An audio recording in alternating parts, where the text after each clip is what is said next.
Hello friends, welcome to रोशन की class YouTube channel. आप सभी का आज के इस करंट अफेयर की वीडियो में एक बार फिर से बहुत बहुत स्वागत है। आज हम देखेंगे इस वीडियो में 2 अप्रैल 2021 के टॉप 10 करंट अफेयर्स। तो पूरी वीडियो आप लोग बहुत ध्यान से देखिएगा, क्योंकि यहाँ पे मैं क्वेश्चंस के साथ उनके एक्स्ट्रा पॉइंट्स भी बताता हूँ, जिससे आप लोग अगर एक क्वेश्चन कोई करंट अफेयर का पढ़ते हैं तो उसके साथ उसका स्टैटिक पोर्शन जो होता है, कम से कम 3 से 4 क्वेश्चन पर सभी क्वेश्चन के साथ मैं यहाँ पे बताता हूँ। तो आप लोग का अच्छे से तैयार हो जाएगा अगर आप रेगुलर बेसिस पे करंट अफेयर की वीडियो देखते हैं रोशन की क्लास यूट्यूब चैनल पे। तो अगर वीडियो अच्छी लगती है तो प्लीज़ इस वीडियो को लाइक कर दीजिएगा, और अगर इस वीडियो की पीडीएफ चाहिए आपको तो नीचे डिस्क्रिप्शन बॉक्स में मैं लिंक दे दूंगा, वहाँ से बिल्कुल फ्री है, ये जाके डाउनलोड कर सकते हैं रेगुलर बेसिस पे। और अगर आप लोगों को रेगुलर बेसिस पे अच्छे करंट अफेयर की वीडियो चाहिए तो नीचे लाल कलर का सब्सक्राइब बटन है, उस पर क्लिक करके सब्सक्राइब कर लीजिए रोशन की क्लास यूट्यूब चैनल को, और साथ ही साथ बेल आइकन दबा लीजिए, जिससे मैं मॉर्निंग में 6 से 7 के बीच में कोई वीडियो यहाँ पे अपलोड करता हूँ तो उसकी नोटिफिकेशन आप तक पहुँच जाए। यहाँ पे देखिए, पहला यहाँ पे क्वेश्चन है, जापान और किस देश के बीच रक्षा उपकरण हस्तांतरण के समझौते पर हस्ताक्षर किए गए हैं। तो यहाँ पे जापान और इंडोनेशिया ने इस समझौते पर हस्ताक्षर किया है। जापान और इंडोनेशिया ने दक्षिण पूर्वी एशियाई देश को जापानी निर्मित रक्षा उपकरणों के निर्यात को सक्षम करने वाले एक समझौते पर हस्ताक्षर किया है। जापान से रिलेटेड पॉइंट देखते हैं। जापान की राजधानी है टोक्यो, मुद्रा है जापानी येन, और प्रधानमंत्री है जापान के योशिहिदे सुगा जी। इंडोनेशिया के बारे में देख लीजिए। इंडोनेशिया की राजधानी है जकार्ता, मुद्रा है इंडोनेशियाई रुपया, और राष्ट्रपति हैं जोको विडोडो। जोको विडोडो राष्ट्रपति हैं इंडोनेशिया के, योशिहिदे सुगा हैं जापान के प्रधानमंत्री। ये हो गया आपका पहला क्वेश्चन। अब चलते हैं दूसरे क्वेश्चन की तरफ।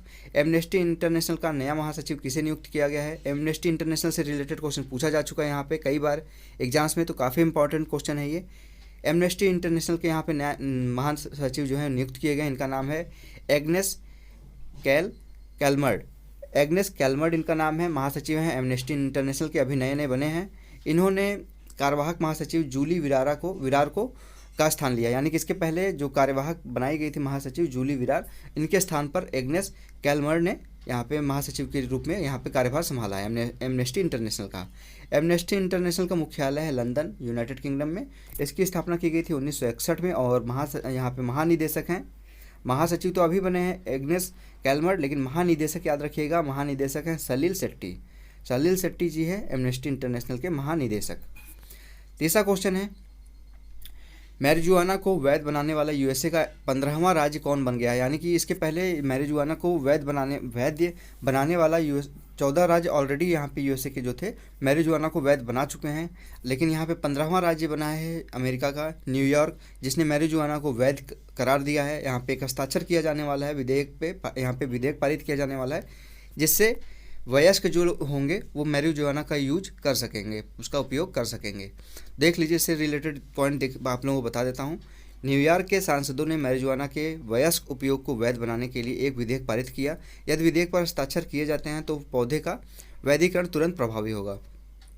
मैरिजुआना एक पौधा होता है जिससे दवाएँ बनती हैं, दवाओं में यूज होता है, लेकिन उसका प्रयोग लोग सिगरेट में, जैसे भारत में गांजे का प्रयोग करते हैं, उस तरीके से वहाँ पे मैरिजुआना का प्रयोग करते हैं। तो वहाँ पे उस चीज़ को वयस्क के उपयोग के लिए वैध बताया गया है, और टोटल 15 राज्य हो गए अमेरिका के जहाँ पे इस चीज़ को वैध करार दिया गया है।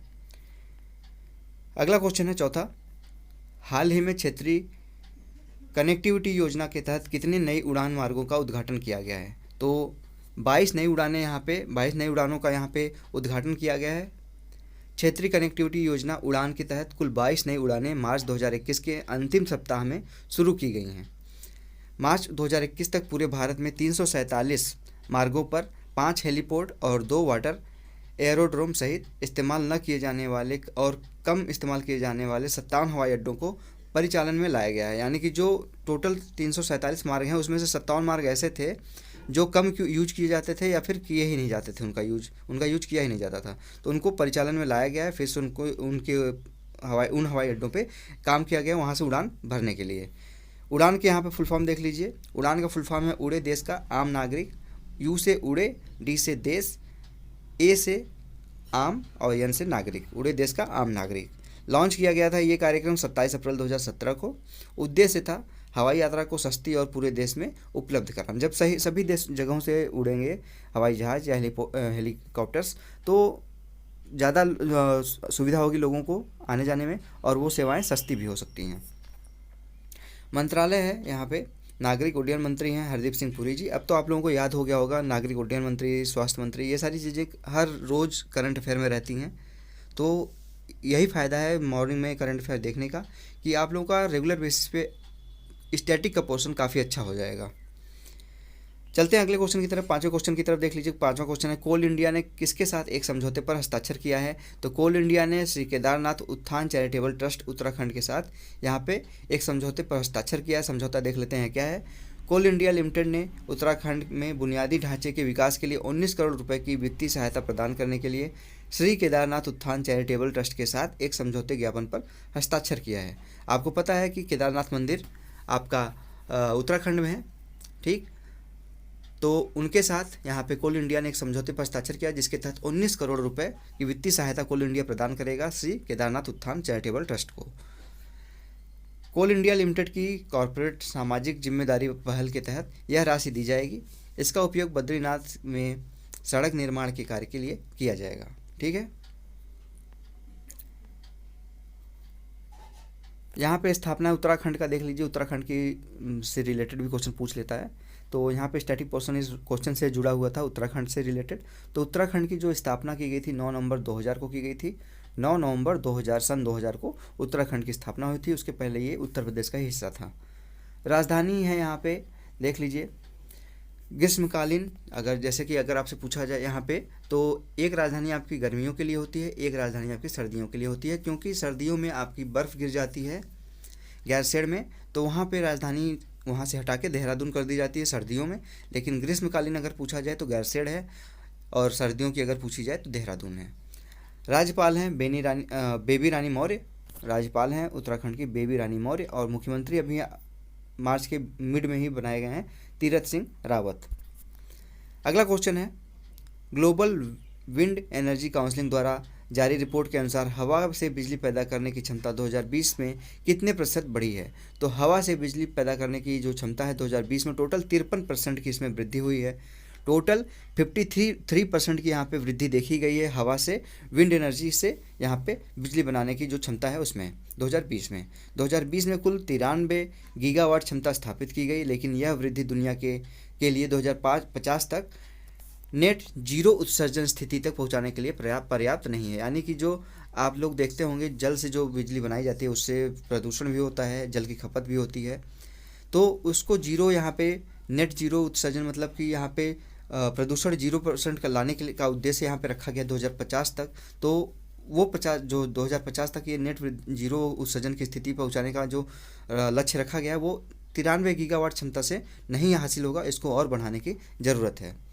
दुनिया को प्रतिवर्ष न्यूनतम 180 गीगावाट विंड एनर्जी स्थापित करने की आवश्यकता है। अभी 93 गीगावाट क्षमता स्थापित की गई है। तो ये क्षमता बहुत ज़्यादा डबल है इसका, लेकिन फिर भी अगर कोशिश की जाए तो इसको प्राप्त किया जा सकता है। ग्लोबल विंड एनर्जी काउंसिल वैश्विक पवन ऊर्जा परिषद की स्थापना की गई थी 2015 में। मुख्यालय है ब्रसेल्स बेल्जियम में, और सीईओ हैं Ben Backwell global wind energy council के यहाँ पे सीईओ हैं। बेल्जियम याद रखिएगा, ब्रसेल्स बेल्जियम में इसका मुख्यालय है। अगले क्वेश्चन की तरफ बढ़ते हैं। 1 अप्रैल 2021 को 51वें दादा साहब फाल्के पुरस्कार की घोषणा की गई। यह पुरस्कार किसे दिया गया? तो यह पुरस्कार दिया गया है इस बार का 51वां दादा साहब फाल्के पुरस्कार रजनीकांत जी को। दक्षिण फिल्मों के सुपरस्टार रजनीकांत को प्यार से थलाइवा भी कहा जाता है। थलाइवा इनका नाम है, मतलब उपनाम इसको जिसको कहते हैं थलाइवा इनको कहा जाता है। इसकी जानकारी केंद्रीय मंत्री प्रकाश जावड़ेकर द्वारा दिया गया है। 71 साल के रजनीकांत को 51वां दादा साहब फाल्के पुरस्कार 3 मई 2021 को दिया जाएगा। 3 मई 2021 को इनको पुरस्कार दिया जाएगा, इसकी घोषणा कर दी गई है। रजनीकांत 12वें दक्षिण भारतीय हैं जिन्हें यह पुरस्कार मिला है। इसके पहले 11 लोग हैं दक्षिण भारत से जिनको दादा साहब फाल्के पुरस्कार दिया जा चुका है। दादा साहब फाल्के पुरस्कार 2021 के बारे में यहाँ पे देख लेते हैं। सर्वश्रेष्ठ अभिनेता का यहाँ पे पुरस्कार दिया गया है अक्षय कुमार जी को फिल्म लक्ष्मी जी के लिए। सर्वश्रेष्ठ अभिनेत्री का पुरस्कार दिया गया है दीपिका पादुकोण को छप्पाक मूवी के लिए। स्थापना दादा साहब फाल्के पुरस्कार की गई थी 1969 में। प्रथम विजेता थी देविका रानी जी। दादा साहब फाल्के पुरस्कार जो है भारतीय सिनेमा का सर्वोच्च पुरस्कार है। सबसे ज़्यादा जो हाईएस्ट पुरस्कार कहा जाता है, जैसे देश का सर्वोच्च पुरस्कार है भारत रत्न, उसी तरीके से अगर फिल्म इंडस्ट्री की बात की जाए तो सबसे सर्वोच्च पुरस्कार है दादा साहब फाल्के पुरस्कार। अगले क्वेश्चन की तरफ बढ़ते हैं। हाल ही में वर्ल्ड इकोनॉमिक फोरम ने ग्लोबल जेंडर गैप रिपोर्ट 2021 जारी की। यह रिपोर्ट कितने देशों के लिए जारी किया गया है? तो टोटल 156 देश हैं इनके लिए gender economic world economic forum है उसने ग्लोबल जेंडर गैप रिपोर्ट 2021 यहाँ पे जारी की है। टोटल 156 देश हैं। ग्लोबल जेंडर गैप रिपोर्ट की मुख्य 4 आयाम होते हैं: आर्थिक भागीदारी, अवसर, शैक्षिक योग्यता, स्वास्थ्य एवं उत्तरजीविका, राजनीतिक सशक्तिकरण। तो इन सारी चीज़ों को यहाँ पे ध्यान दिया जाता है वर्ल्ड इकोनॉमिक फोरम के द्वारा। उसके बाद यहाँ पे रिपोर्ट लॉन्च की जाती है कि कौन सा देश किस पोजीशन पे है। सबसे अधिक जेंडर समानता वाला देश है जहाँ पे जेंडर समानता देखी जाती है, आइसलैंड। और सबसे खराब जो जेंडर समानता वाला देश है वो है अफगानिस्तान। भारत में इसकी स्थिति देखते हैं। भारत में इसकी 156 देशों की सूची में भारत 140वें स्थान पे है। तो भारत की स्थिति भी काफ़ी दयनीय है, जो पिछले साल 153 देशों की सूची में 112वें पायदान पर था। तो पिछले साल काफ़ी अच्छी पोजीशन पे, थोड़ा सा काफ़ी तो नहीं कह सकते, लेकिन काफ़ी सुधार हुई थी। लेकिन इस बार फिर से वो सुधार डाउन हो गई है। तो इस प्रकार भारत की सूची में 28 स्थान नीचे चला गया है। पिछले साल 112 था, इस बार 140 हो गया, तो 28 स्थान सिर्फ एक साल में पीछे चला गया है। दक्षिण एशिया के सबसे खराब प्रदर्शन करने वाला देशों में भारत तीसरे स्थान पे है। इस सूची में बांग्लादेश 65वें और पाकिस्तान 153वें स्थान पर हैं। तो यहाँ पे आप देखिए पाकिस्तान की भी स्थिति काफ़ी दयनीय है, अफगानिस्तान से थोड़ा सा ही ऊपर है, और बांग्लादेश की स्थिति यहाँ पे 65वें स्थान पर है। वर्ल्ड इकोनॉमिक फोरम की जो स्थापना हुई थी 1971 जनवरी 1971 में हुई थी। विश्व आर्थिक मंच इसका नाम है हिंदी में। मुख्यालय है कोलोन स्विट्जरलैंड में और प्रमुख है इसके क्लाउस श्वाब। हाल ही में आयुष मंत्रालय ने, नवा क्वेश्चन है, हाल ही में आयुष मंत्रालय ने किसके साथ मिलकर भुवनेश्वर में आयुर्वेद पर्व का आयोजन किया? तो यहाँ पे जो आयुष मंत्रालय है वो विनोवा सेवा प्रतिष्ठान के साथ मिलकर आयुर्वेद पर्व की यहाँ पे आयोजन किया था। कहाँ पे? उड़ीसा के भुवनेश्वर में। इस पर्व का उद्देश्य जीवन शैली से संबंधित रोग के उपचार में आयुर्वेद को प्राथमिकता देना है और आम लोगों के बीच आयुर्वेद को अधिक से अधिक लोकप्रिय बनाना है। आयुष मंत्रालय है यहाँ पे, इसके बारे में देख लेते हैं। आयुष मंत्रालय 9 नवंबर 2014 को स्थापित किया गया है। राज्य मंत्री हैं श्रीपद नाइक, और आयुष का यहाँ पे फुल फॉर्म है। ए से आयुर्वेद, वाई से योगा, और यू से है आपका प्राकृतिक चिकित्सा, यू से यूनानी हो जाएगा, यस से सिद्ध तथा यच से होम्योपैथी है। तो यहाँ पे जो नाम है उसको आप जोड़ के देख सकते हैं, याद हो जाएगा आपको। उसके बाद देख लीजिए अगला क्वेश्चन, 10वां क्वेश्चन। हाल ही में भारत और अमेरिका के विशेष बलों ने कौन सा सैन्य अभ्यास किया है? तो भारत के और अमेरिका के जो स्पेशल फोर्सेस हैं उन्होंने यहाँ पे वज्र प्रहार 2021 का यहाँ पे अभ्यास किया। इसका नाम है वज्र प्रहार। इसमें इसके 11वें संस्करण का आयोजन हिमाचल प्रदेश के बकलोह में स्थित स्पेशल फोर्सेस ट्रेनिंग स्कूल में किया गया है। 10वां संस्करण था सिएटल अमेरिका में किया गया था, जो 2019 में किया गया था।